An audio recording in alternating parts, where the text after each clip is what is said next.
વડોદરા પોલીસે દારૂની 300 પેટી સેરવી લીધી, જુઓ વાયરલ વિડિયો। 3 કારમાં બુટલેગરને ભરી આપ્યો, હાલોલથી દારૂ પકડી ગુનો આસોદર નોંધ્યો।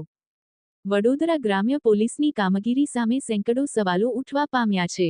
આ અગાઉ પણ પૈસા લઈને દારૂ પકડવા મામલે એસએમસીના પોલીસ જવાનની ધરપકડ કરાઈ છે। કેટલા ગ્રામ્યમાં ચર્ચા ચાલી રહી છે વિદેશી દારૂ ઘુસાડવાના પૈસા મળે, વહેંચવાવાળા હપ્તા પેટે પાસેથી પૈસા મળે અને પછી દારૂ પીધેલાને પકડે અને પૈસા મળે, માત્ર નામ પૂરતી દારૂબંધી દૂધ કરતાં પણ વહેલી ડિલિવરી મળે।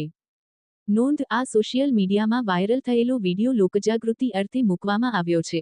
અમે આ વાયરલ વિડિયોની સત્યતાની કોઈ પણ પ્રકારે ખરાઈ કરતા નથી। વડોદરા તાલુકા અને ગ્રામ્યમાં હાલમાં વિદેશી દારૂ બુટલેગરોને પહોંચાડતી પોલીસ તેવા દ્રશ્ય વાયરલ વિડિયોમાં નજરે પડી રહ્યા છે।